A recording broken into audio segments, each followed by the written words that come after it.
Welcome back for the finale of Matrix of Lies, Brothers in Crimes.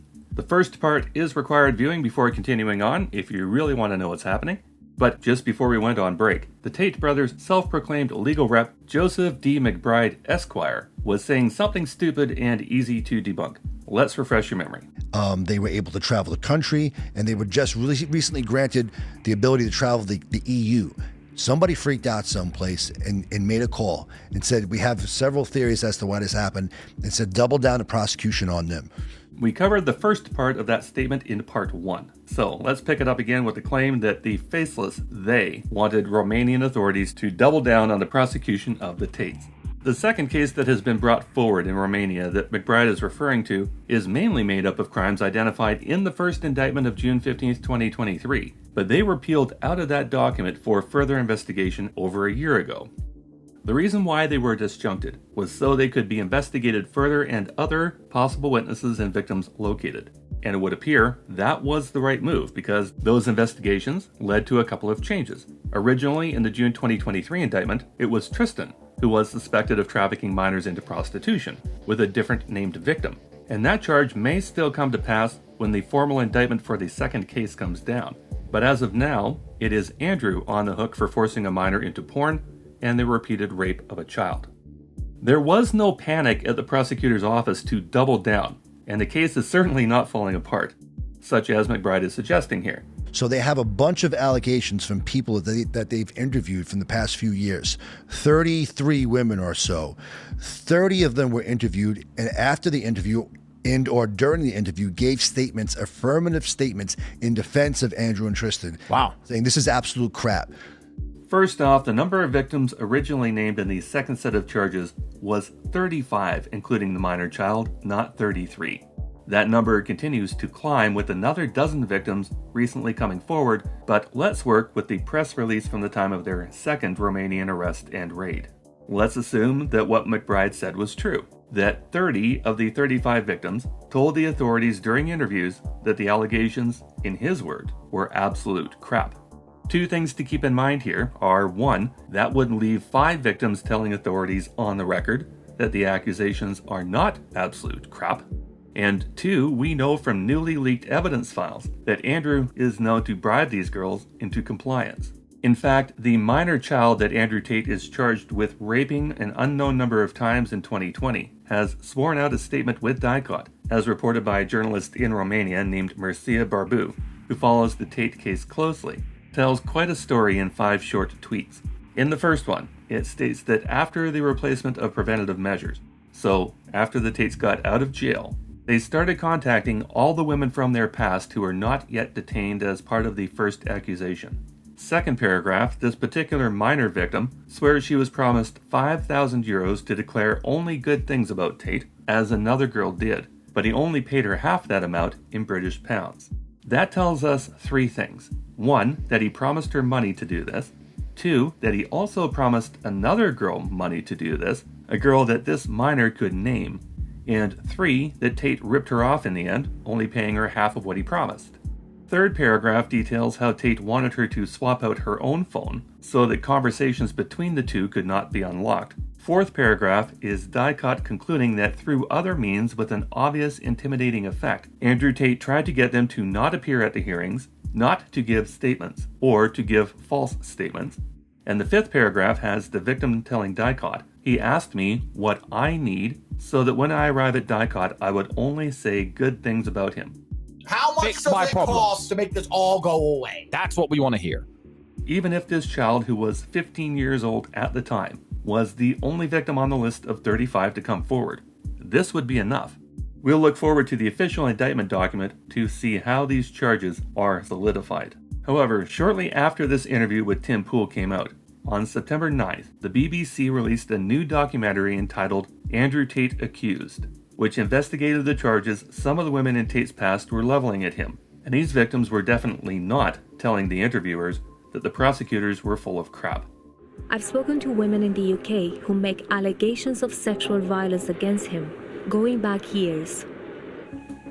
I went up the stairs with him to the bedroom. He started kissing me on the bed, and then he just looked up at the ceiling. And I remember thinking, this is weird. Yeah, and he said, I'm just debating whether I should rape you or not. Out of the blue, he just got up, grabbed me by the throat, smashed me to the back of the bed, strangling me extremely hard. And he's telling me to take my trousers off, and I'm like refusing. And I'm like, no, Andrew, you said you wouldn't. And he's getting more and more angry at me, strangling me, hurling abuse at me, threatening me. Afterwards, Anna says Andrew Tate sent her text messages and voice notes about rape and sexual violence. Am I a bad person?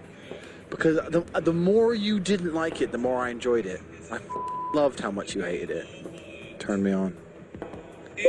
Why am I like that? Why? Several women in that half-hour special described how Andrew Tate turned violent during sexual encounters so he could have sex with them when they were out cold. And apparently violent sex involving choking is a trait that Andrew shares with his brother Tristan, because women from his past were part of that interview as well. A few days after arriving in Romania from the UK, Daisy says she broke up with Tristan Tate. But she says that didn't stop him. He'd come in the room and he was wanting to have sex with me. I told him no 10 to 15 times, that I didn't want to, and he just put his hands around my throat and proceeded to do what he wanted to do anyway. I just hate the fact that I couldn't even stick up for myself. Testimony from any one of these victims independently is capable of bringing down one or both Tate brothers, along with the people in their organization that helped facilitate any aspect of these crimes. The fact that there are dozens of victims that have sworn out statements against the two men only serves to demonstrate that this behavior from them is an established pattern of criminality. McBride spinning his yarn otherwise will only backfire on him when these cases move into the trial phase. Two of the women, so 31 and 32, Andrew and Tristan are being, it's alleged that they laundered money, right? And that they laundered money by giving their baby mamas lavish gifts, putting them in lavish cars, and buying them houses. Andrew and Tristan's defense is, these are my baby mamas. Of course, I'm going to take care of them because that's what good men do. The baby mamas are in their camp as well, in defense. There may be one other person that they're still working on, some shadow character someplace who doesn't have a story, who we don't know what's going on. Long story short, the entire case against them is crap. Well, we already know that the case against them is not crap, even if the final girl standing is the 15-year-old that Andrew Tate is reported to have raped. But let's investigate the daddy card that McBride is trying to play here for the Tates as he attempts to portray them as loving, doting fathers.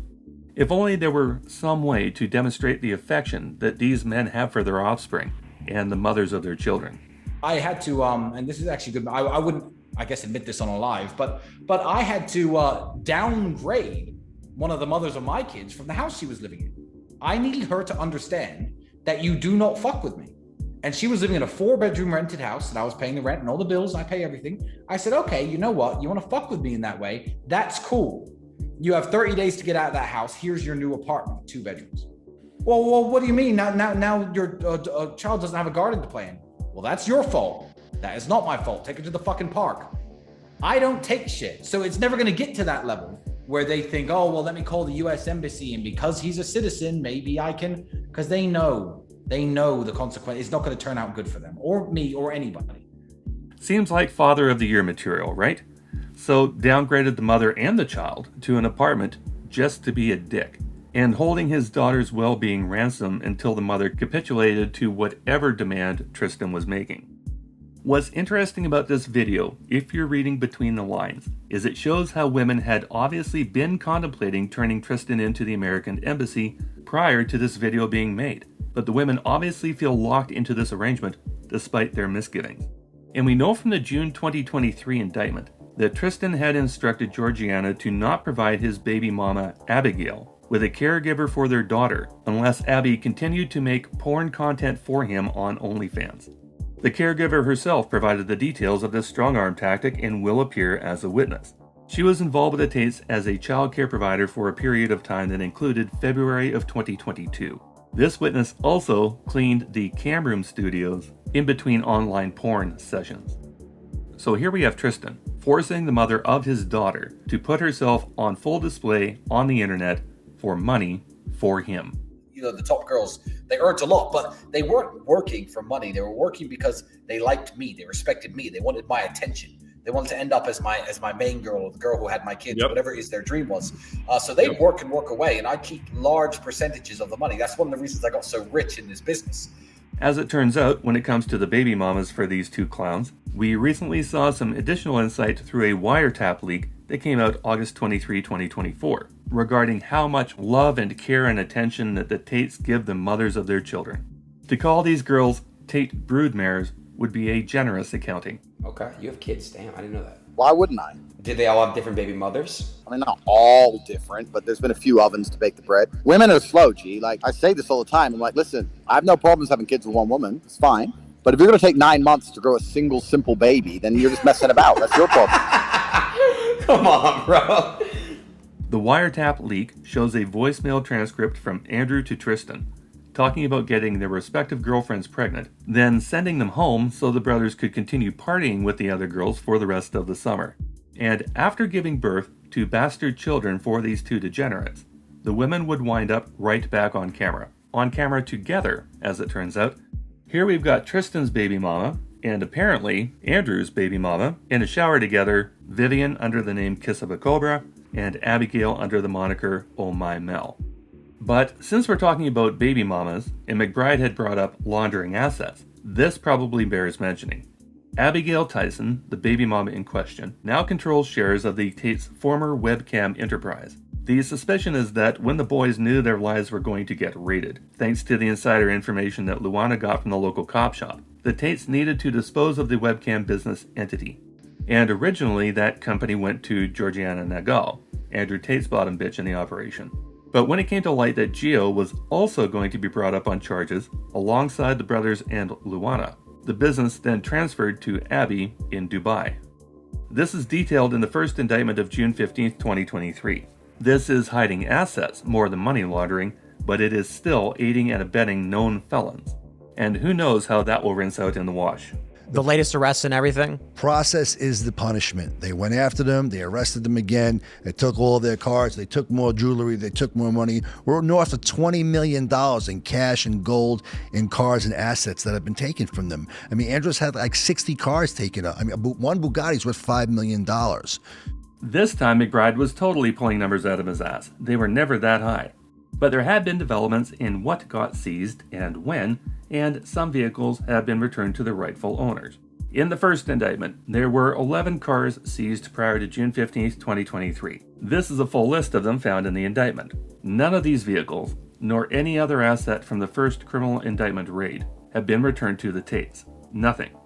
When the second raid and seizure came down, another 16 vehicles were taken. That would have made for a total of 27 vehicles. But some of these vehicles were released by the court recently because, and this is important, the Tates do not own them. The cars belong to Cannon Run Limited out of Germany. They do not belong to the Tates. So when McBride is trying to tell people that the Tates had 60 cars taken, that is a lie. When McBride tells people the Tates had north of $20 million of assets seized, that is another lie. And when Tate announced they got all their seized assets back, that was the biggest lie of them all. So this is about silencing them. This is about the fact that Andrew and Tristan are very influential, especially when it comes to young men. The mainstream media, the European Union and the governments over there and everything that's involved in the, as Andrew calls the matrix or the deep state, wants young men to be docile, wants young men to be not aggressive, wants young men not to believe themselves. Their message is you're a young man, you should believe in yourself, you should go out there, you should kill it, you should take care of your body, you should have discipline over your mind, discipline over your emotions, or go out there and be somebody in the world. Far too many Tate followers are willing to give them a pass because of the recycled self-help tripe that Tate passes off as wisdom. None of it is original, none of it is new, a lot of it is crap. Nuggets of wisdom like drink coffee nonstop and smoking cigars will raise your testosterone level. Testosterone level is a fantastic way to measure your overall health as a man. But nicotine has a positive correlation to testosterone. Absolutely, it's been proven. Yeah, it's been proven repeatedly. So that's why I love nicotine so much. In case you're wondering, this claim about nicotine is absolute low IQ nonsense, with studies proving the exact opposite, and of course the health risks of long-term smoking have not changed. Chronic respiratory disease, lung cancer, and premature death are still high probability outcomes. Most of the work hard, nose to the grindstone, and workout information young men probably would have heard before from male relatives or teachers or coaches. The difference is that those people in a young man's life are not flashing around rented cars and renovated warehouses and paid prostitutes the way Tate does. So Tate is grabbing these boys by their egos, promising them these lifestyle results, while taking away their money to coach them. And all this talk about the Matrix, do you know when Tate started talking about this nonsense? The very first time that Tate ever mentioned the Matrix was right after his arrest on December 29th of 2022. The Matrix has attacked me. That's a fact confirmed by Grok AI, just to be on the safe side. Before then, it was all about the pimping hose degree and Hustlers University. But the Tates had to change it up, because the webcam business was gone. So now, the self-help regurgitations being produced are how the Tates exploit foolish boys that succumb to the pyramid scheme known as the real world. After being brought into that pyramid scheme, TRW grooms you to the point where you believe that a war room membership will take you the final mile to becoming a multimillionaire playboy. But once inside the war room, they're more likely to find only a cesspool of humanity, a forum for human traffickers and pimps, trading secrets on how to exploit girls the same way that Tate describes in detail in the PhD program that he used to sell. Now, do they have a history of saying wild stuff on the internet? Of course they do. Most of that stuff is 10 years old or older. If I had a camera running when I was 25 years old, it probably would have been good stuff, right? I'm 46 now. I changed tremendously in the past 10 years and tremendously over the past 20, as have they, right? They're different men now. This is another argument that you hear a lot from the Tates. Okay, this is 10 years ago. What the context is, has he changed since? The idea that you did something 10 years ago, which you would no longer agree with, is one thing. But the second thing, to come along to the conclusion that you now have no value to add to the world would be massively unfair. Being very honest, I don't think what I did was really that bad. I didn't sell drugs. I didn't kill anybody. I mean, what did I do? I found a gap in the market and I helped some people organize some accounts on an internet website. That's what I did. And they're going to try and criticize me and crucify me for the next 100 years because of it, because of clips that were made 10 years ago. And this idea that you're going to find somebody and 10 or 11 years ago, they did something which might even be slightly distasteful, not even illegal, and you're going to crucify him forever. I just don't believe that's genuine virtue. I think it's just an attack. All this stuff happened 10 years ago, and the argument against this has two different prongs. First, in the UK and in Romania, there is no statute of limitation on sex crimes, so these charges could be brought forward even 10, 20 years from now and still be equally valid. But the more important thing here is that no, these guys did not change up what they were doing 10 years ago. 10 years ago, the brothers were still in England, being admonished by the Luton authorities for reports of sexual and physical abuse. The cam house in Romania was operating on the day that the house was raided. Full stop. Here's Tristan showing off the cam rooms in the garage of their warehouse compound. They didn't move to Romania until 2016.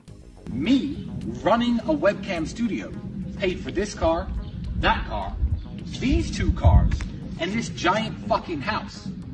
So during the conversion work of this house, I didn't know what to do with the garage, and I didn't know which cars to keep in the garage. So instead, I've done this. Come with me, have a look. I made so much money in this industry, I just can't quit. I'm addicted. I've got a beautiful girl who's holding the camera right now, and I've built her and some of her friends a webcam studio in my garage. Come look. Beds, lights, internet setup, and the next room. Come on, baby. Now this video isn't dated, but there are clues in the video, and using them, we can estimate when this video was taken with more accuracy than the 2017 purchase date provided by the New York Post article. How are we going to do that? With Google Earth. All aerial shots on Google Earth taken by satellite are archived and retrievable by sliding the date bar at the top left of the screen. And for whatever reason, this particular area of Romania gets passed over frequently, although not always with the same resolution. Going back to August of 2012, we can see the property as the warehouse it once was, in a rough-looking industrial area. Zooming in, you can see just a warehouse, with a cement parking pad for employees. By August of 2013, the property begins to convert. The perimeter got walled in, and parking got moved outside the wall. September 2014 shows the garage foundation being laid, and a pool being dug out, and a year later the pool is finished in a nice blue tile. This is the clearest image of the compound from that era, a year after the Tates bought the place, according to the New York Post. Blue pool with grass around the pool and behind the garage, and what looks to be a kid play area between the garage and the warehouse. Between November 2019 and May 2020, the pool was retiled with this god-awful red color. Why anybody would retile a blue pool in blood red would be pure speculation, but Tristan Tate is known for his virgin fetish. Between November of 2020 and March of 2021, they began a major earthwork project that would swap out all the paved surfaces from the gate to the garage with a cobblestone that now ran between the garage and the warehouse and extended behind the garage where the white-roofed training shed was built. And this is how the place sat on April 14th of 2023, without a single car in the driveway. That progression over time gives us landmarks. First, any photos or video showing the red pool on the Tate property are no older than November of 2019, 5 years ago. And any videos showing the new brickwork are no older than March of 2021, about 3.5 years ago.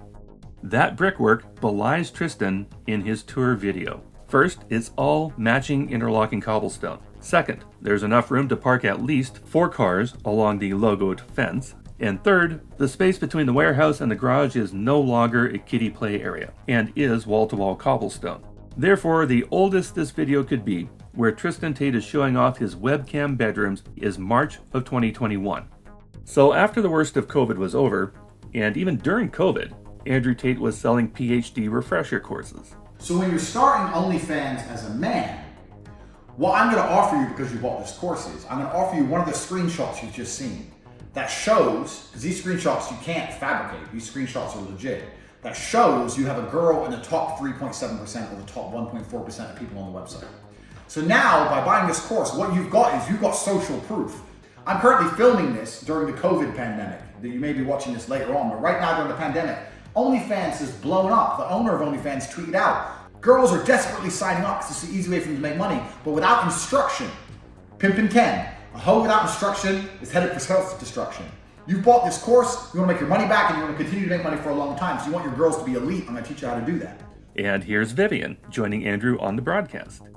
According to the June 23rd indictment, both Tate brothers were actively recruiting, harboring, and exploiting girls throughout 2021 and 2022.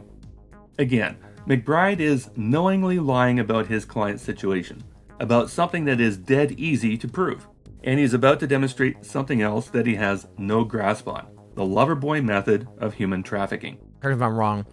There's no complainants right now? They say that Andrew and Tristan use what's called the Loverboy method, which means that if you're working for me and you're my employee and you feel positive about me in some way, You're being tricked. You're being tricked. And because I have the capability to one day human traffic you, you're guilty of the Loverboy. I'm guilty of using Loverboy. And because you've been Loverboyed, your story about why you're defending me is not really worthwhile listening to because your mind has been screwed. So they take a very paternalistic approach. So it goes without saying that what McBride is telling Tim Pool here in no way represents the Loverboy method of human trafficking. Human trafficking is defined by the United Nations Trafficking in Persons Protocol, made easy to remember by the acronym AMP, A-M-P. Act, means, and purpose. If there is any doubt whether or not a person has been human trafficked, this chart helps make that determination. The act can be recruiting, transporting, transferring, harboring, or receiving a person. The means by which they do this is through threats, coercion, fraud, deception, abuse of power, preying on vulnerability, or abduction.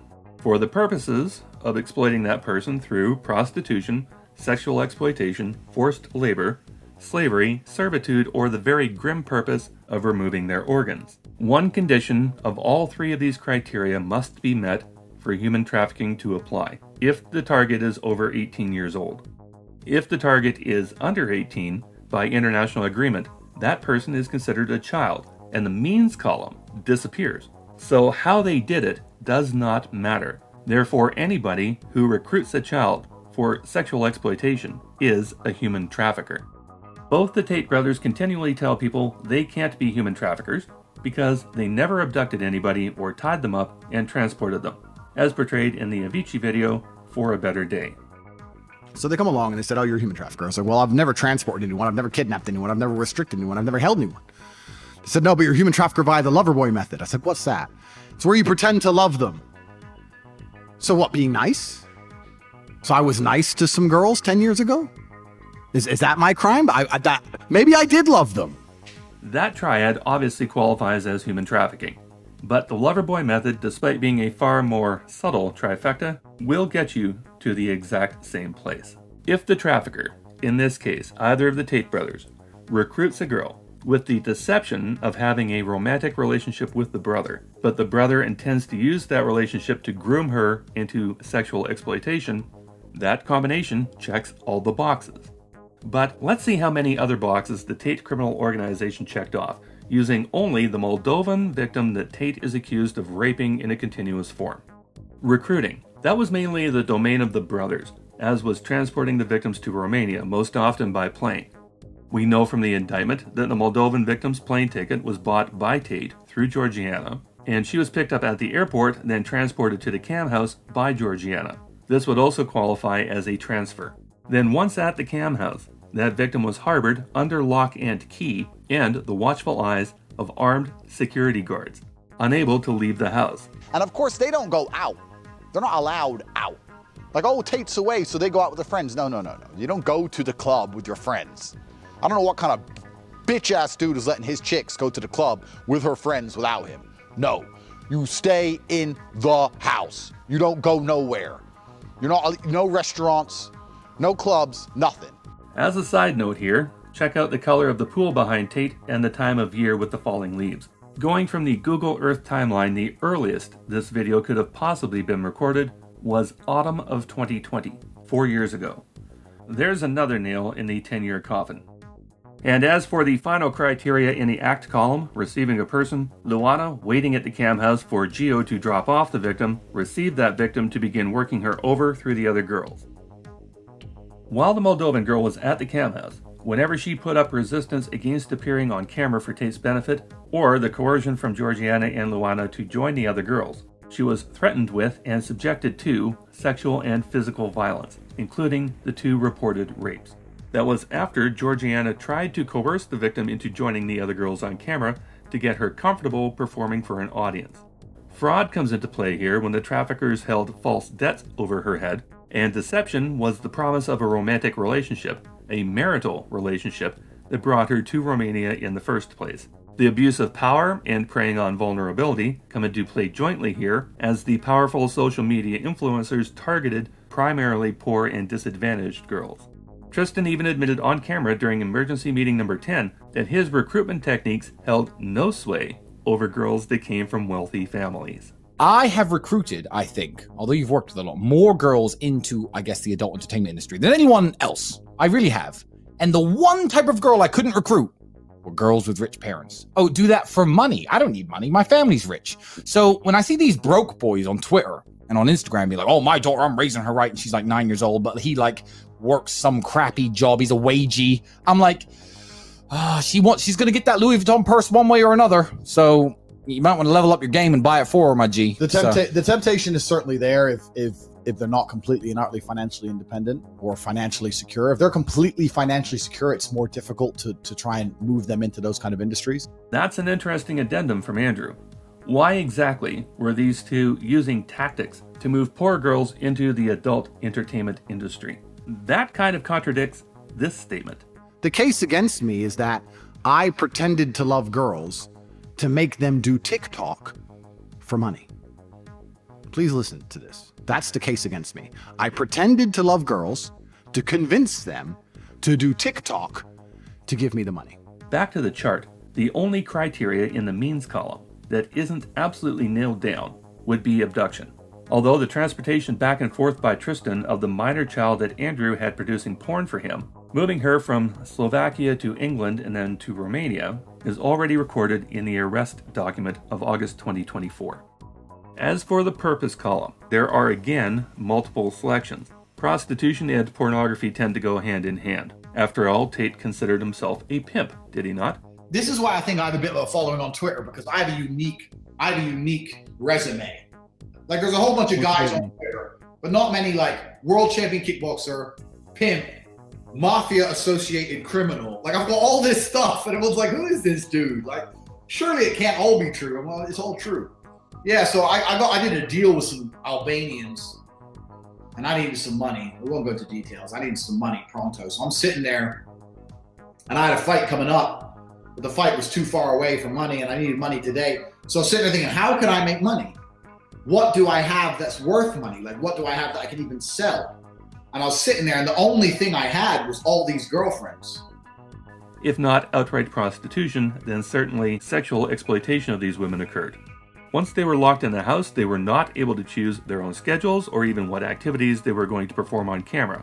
They were told what hours to work, how much money they had to make before they could stop, what to do, how to do it, and even what sex toys they needed to use on themselves during a particular session. They were fined if they came up short on money, if they weren't smiling, if they were crying, if they didn't appear happy, or for whatever else that the Tate's bottom bitches saw fit to dock them for. Tate also often bragged about how he would keep all the money that these girls made. You get a man with game and give him a female's body, a female avatar, he will fuck a guy up. I had these guys selling their houses, life savings, loans, all of it to me. Give me it all. So like, and it's basic shit, right? You'd have a guy. Feel bad or no? Fuck no. To give a solitary fuck. And labor without pay is a possible definition of slavery. Being forced to do as you're told by someone holding power over you is a form of servitude. Going back to the Moldovan girl, 2 other women listed as victims were instructed by Tate to take the Moldovan girl to a hotel room, get her drunk, so that by the time Tate arrived at the room, she wouldn't be able to fend off the orgy that Tate had planned for the 4 of them to open her up sexually. The 2 girls did as they were told because Tate told them to obey your king, which leaves only the removal of organs, and we are quite thankful we didn't read about that happening at any point of the indictment. However, there were reports of threats to cut out the girls' breast implants when they decided to quit. As you can see from the chart now, with everything outlined in this fashion, Tate not only checked off most of the criteria on the UN protocol, but between Tate, his brother, and their accomplices, they managed to check off the vast majority of them. And still, Joseph D. McBride Esquire is happy telling lie after lie to the podcast host. These women they're claiming are victims, it's because they were doing OnlyFans or they were doing online webcam stuff, or what is it? Some of these women were doing that stuff like way back when. These other ones, we have no idea what the hell. They went and they spoke to everybody that the Romanian government could get their hands on, that these guys ever interacted with. At any point in time, did these guys hurt you, traffic you, rape you, hurt you? They all said no. They all said these guys are great. They're gentlemen. They took me out, this, that, and the other thing. The Romanian government doesn't care. It's taking a very paternalistic approach, saying, oh, sweetheart, you're just a little dumb girl that doesn't know what's going on. These guys mine-effed you, and we're going to prosecute them anyway. You're going to hear this phrase a lot whenever McBride talks about the case. The paternalistic approach of the Romanian prosecutors, as if that's a negative thing, when in fact, it's a matter of being thorough in an investigation to contact all the women from their past, especially where sex crimes are concerned, and victims may have been too embarrassed to come forward on their own. And now, by some accounts, we are up to over 60 victims that have sworn out statements against the brothers across 3 criminal investigations in 2 countries. But as for the girls that Tate says are defending him and his brother, there are a couple of reasons why authorities would take witness statements affirming the Tates with a grain of salt, above and beyond the confirmation that Tate contacted them in advance to buy them off. Here are 2 of the victims from the first Romanian criminal trial, who came forward to declare Tate's innocence after the brothers' initial arrest in December of 2022. This is Yasmina and Beatrice. And just so we're clear, we no longer have any issue using their names to clarify their story and involvement because these girls have publicly named themselves in the press. It's also noteworthy to mention that the Moldovan rape victim named these 2 women as Tate's accomplices in her Marriott rape. These girls, both attributed to Andrew Tate's trafficking count, did this video because cousin Luke told them to, after Andrew Tate gave Luke that instruction. This is verified in the recorded conversations that Tate had with Luke while he was in preventative detention, because the smartest man on the planet, his words, that's what it is. I'm the smartest person on this fucking planet, was unaware that his jailhouse conversations could be recorded. And here's what the girls had to say in their joint interview. I've never seen any of them being aggressive or rude. They've always respected people. Ai fost amenințată? Nu. N-am fost niciodată. Dacă eram amenințată, automat nu mai eram idiotă să stau în casa asta. Spuneau că fetele care veneau la ei acasă erau intimidate de securitate cu arme.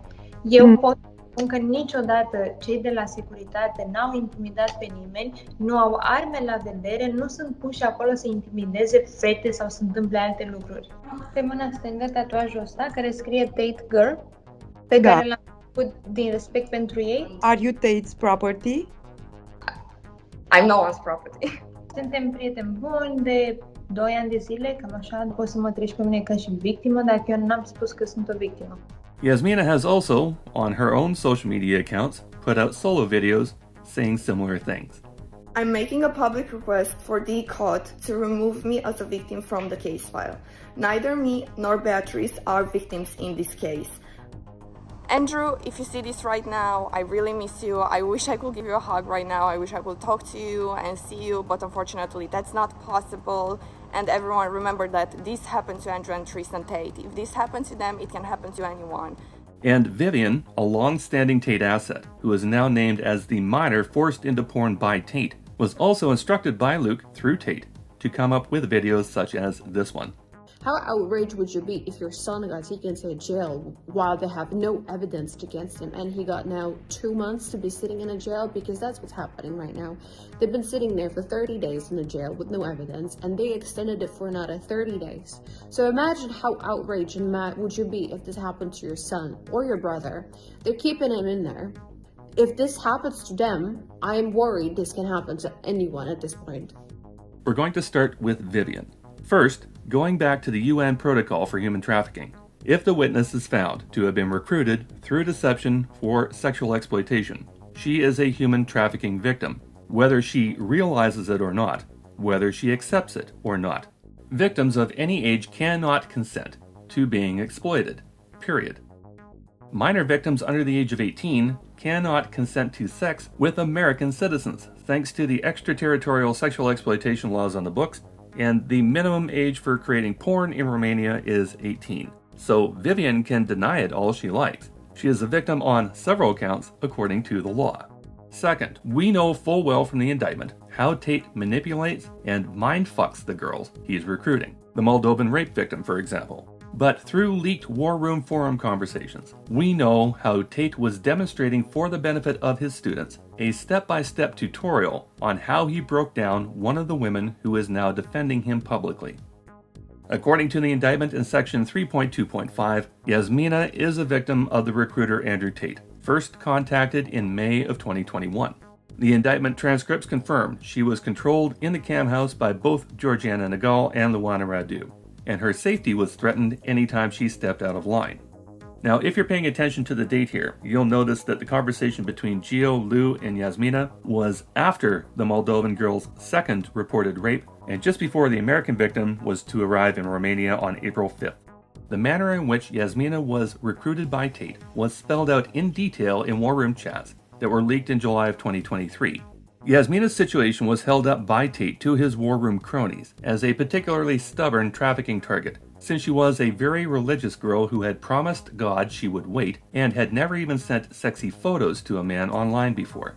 Tate and his war room buddies, including Iggy Semmelweis, rapper Ray J, and Joe, who we assumed to be Joe Lampton, all took turns mocking the victim as Tate provided a string of updates showing Tate breaking her down through false allegations of working in a sex club and consorting with tons of men. These were lies that he told his buddies he made up just to test her loyalty to him. Tate admits isolating her from her family, telling her she could never return home unless he accompanied her, and further, that she couldn't leave the house in Bucharest without Tate or Georgiana. Tate told the war room she's broke, and she can't go home, and she can't leave the house. Man, I almost sound evil, he says. He tells the other scumbag pimps and traffickers in the PhD War Room forum that he plans on using G, Georgiana, as his bottom bitch with Yasmina, and that he had already given her the ultimatum, comply or goodbye. And now, this woman has been so brainwashed into compliance with Tate that she releases videos such as this one to try to keep him out of prison for the crimes committed against her. But again, whether Yasmina realizes it or not, admits it to herself or not, she is a human trafficking victim that has been exploited by the Tates, and the prosecutors therefore do not need her compliance or approval to charge the Tates for that crime. Further, Yasmina was caught in many lies during questioning by Dicot. Between her, Beatrice, Gio, and Lou, none of them could keep their story straight about how they knew each other, how they met, or how long ago. And because of this incongruity between stories, Dicot correctly concluded that they had been brainwashed and were actively under the control of the Tates, who moved Yasmina and Betty to Dubai, out of Dicot's reach. So no, Dicot does not have to consider statements of Tate's innocence that are provided by these victims. Dicot's job is to match the criteria to human trafficking, where victims cannot sanction their own exploitation. And it's a good thing, too. To seal off this segment, where Beatrice and Yasmina not being victims is concerned, we will refer to this segment of the indictment from page 223. These 4 paragraphs are condensed versions of events that are explained in full later in the document, taken from a text conversation between Beatrice and another person named as a witness in the case who was dating cousin Luke at the time. The bottom part we've gone over already, the alcohol-fueled orgy rape of the Moldovan girl in March of 2022, that Beatrice sent pictures of to this witness. But the top paragraph refers to another instance where she, Yasmina, and Andrew Tate had a threesome in mid-December 2021. After that romp, Beatrice told the witness she saw Tate refer to Yasmina as a whore, spit in her face, and physically assaulted her as he held her down. To clarify, the platinum blonde in this photo watched Tate physically abuse the brunette, and yet still, the two of them made this video in his defense. We're coming up on 45 minutes, which is the top limit of what we can upload to Patreon, in case we need to, so we're going to take a quick break here. But the good news is the final segment of this series is already loaded and ready to go. Click here for the final chapter of Matrix of Lies, Brothers in Crime.